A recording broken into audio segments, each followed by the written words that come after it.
তুমি কিন্তু কোনো প্রকার ভয় পাও না, বুঝো নাই? আমি তো আছি তোমার সাথে। আচ্ছা শোনো, এমনিতে তোমার বাবা অনেক রিচ, বুঝছো? তোমাকে নিয়ে ভাইগা যাইতাছে, এটা কিন্তু অনেক রিস্কি। পুলিশের কিন্তু একটা জায়ঝামেলা হইতেই পারে। আমি জানি, যদি আমাকে কোনো পুলিশ জিজ্ঞেস করে আমি বলবো আমি ওর সাথে নিজ ইচ্ছায় আসছি, আমাকে কেউ জোর করে না। আমার বাবা তোমাকে মাইনা নেয় না, তাই আমি তোমার সাথে আসছি। একদম পারফেক্ট জান। স্যার, আমারও জোর করে নিয়ে আসছে, আমার কোনো দোষ নাই।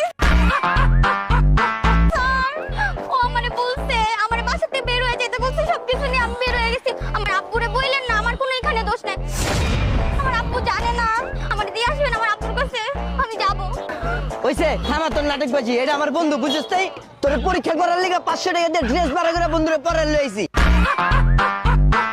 তুই তো প্রথম পরীক্ষায় ফেল, এখনই পুলিশ দেখে তোর এই অবস্থা, সারা জীবন তুই আমার লাগে কেমনে পার করবি? তোর লাগে সব সম্পর্ক শেষ।